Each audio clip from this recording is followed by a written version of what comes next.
ഈ ഒരു ഇലക്ഷൻ സമയത്ത് ഏറ്റവും പ്രധാനപ്പെട്ട ഒരു പ്രചരണായുധമായിരുന്നു UDF-ന്റെ ഈ ഒരു നവകേരള സദസ്സുമായി ബന്ധപ്പെട്ടുള്ള മർദ്ദനങ്ങൾ. അത് ഇവിടെ മാത്രം ആലപ്പുഴയിലുള്ള മർദ്ദനം മാത്രമല്ല, കണ്ണൂർ മുതൽ തിരുവനന്തപുരം വരെ പലയിടങ്ങളിലായിട്ട് ഈ മർദ്ദനങ്ങൾ നടക്കുകയും യൂത്ത് കോൺഗ്രസ് പ്രവർത്തകർക്കൊക്കെ വലിയ മർദ്ദനം ഏൽക്കുകയും ചെയ്തിരുന്നു. പക്ഷേ ഈ ഇലക്ഷൻ കഴിഞ്ഞിട്ടുള്ള ഒരു സമയത്ത്, ഈ ഇലക്ഷൻ്റെ സമയത്ത് തന്നെ ഈ ഗൺമാന്മാരുടെ പടമൊക്കെ വെച്ചുകൊണ്ടുള്ള സോഷ്യൽ മീഡിയ പ്രചരണങ്ങൾ UDF-ന്റെ പ്രവർത്തകരുടെ ഭാഗത്തു നിന്നുണ്ടായിരുന്നു. അതായത് നിന്നെ ഞങ്ങൾ എടുത്തോളാം, നിന്നെ ഞങ്ങൾ കാണിച്ചു തരാം, ഞങ്ങൾ ഭരണം മാറട്ടെ എന്ന് പറഞ്ഞിട്ടുള്ള ഒരു ഭീഷണിപ്പെടുത്തുന്ന തരത്തിലുള്ള ഒരു സംഭവം ഉണ്ടായിരുന്നു. അതിൻ്റെ ഒരു തുക ആകത്തുകയാണ് ഒരു പക്ഷേ ഈ ഒരു തെരഞ്ഞെടുപ്പ് വിജയത്തിൻ്റെ ഇത്രയും വലിയൊരു വിജയം കിട്ടിയതിൽ ഇതൊക്കെ വലിയൊരു ഘടകമായിട്ടുണ്ട്. നേരെ സൂചിപ്പിച്ചതുപോലെ അതിൽ യാതൊരു സംശയവുമില്ല. AD തോമസിൻ്റെ വിജയം അടക്കം ആ അക്കൗണ്ടിൽ പെടുത്താവുന്നതാണ് എന്ന് നമുക്ക് നിസ്സംശയം പറയാം. പക്ഷേ അത് കഴിഞ്ഞിട്ട് ആദ്യത്തെ ക്യാബിനറ്റ് യോഗത്തിൽ തന്നെ ഇതിനകത്തൊരു പുനരന്വേഷണം പ്രഖ്യാപിക്കുന്നു, പ്രത്യേക അന്വേഷണ സംഘത്തെ പ്രഖ്യാപിക്കുന്നു.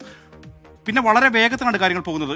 ആ വളരെ വേഗത്തിൽ ഈ കാര്യങ്ങൾ പോകുമ്പോൾ ഒരല്പം ധൃതി കൂടിപ്പോയോ എന്നുള്ള ഒരു സംശയം നമുക്ക് തോന്നുന്നു എന്ന് പറഞ്ഞു കഴിഞ്ഞാൽ, ഇപ്പോൾ ഈ വളരെ പെട്ടെന്നാണ് ഈ ഒരു കുറ്റപത്രം സമർപ്പിക്കുക അല്ലെങ്കിൽ ഈ ഒരു ഘട്ടത്തിലേക്ക് എത്തുന്നത്. അത് കുറച്ച് വേഗം കൂടിപ്പോയോ എന്നൊരു സംശയമുണ്ട്. കാരണം ഇവർ കുറ്റവാളികളാണ് എന്നുള്ള കാര്യത്തിൽ യാതൊരു സംശയമില്ല. ആ ദൃശ്യങ്ങൾ 100% അതിനോട് നീതി പുലർത്തുന്നുണ്ട്. പക്ഷേ ഇത്ര വേഗത്തിൽ അതും കൊലപാതകം, ശ്രമം അടക്കമുള്ള കുറ്റങ്ങളാണ് ചുമത്തിയിരിക്കുന്നത്. അങ്ങനെ ഒരു കുറ്റം ചുമത്താവുന്ന രീതിയിലേക്ക് ഈ കേസ് കൊണ്ടുപോകേണ്ടതുണ്ടോ എന്നുള്ളൊരു ചോദ്യം ഇതിനകത്ത് വരുന്നത്. അങ്ങനെ പ്രതികാര ബുദ്ധിയോടുകൂടി മുന്നോട്ട് പോകേണ്ടതുണ്ടോ എന്നുള്ളൊരു ചോദ്യം ഇവിടെ അവശേഷിക്കുന്നുണ്ട്. മരണം വരെ സംഭവിക്കാവുന്ന മർദ്ദനമാണ് നടന്നത് എന്നുള്ളതാണ്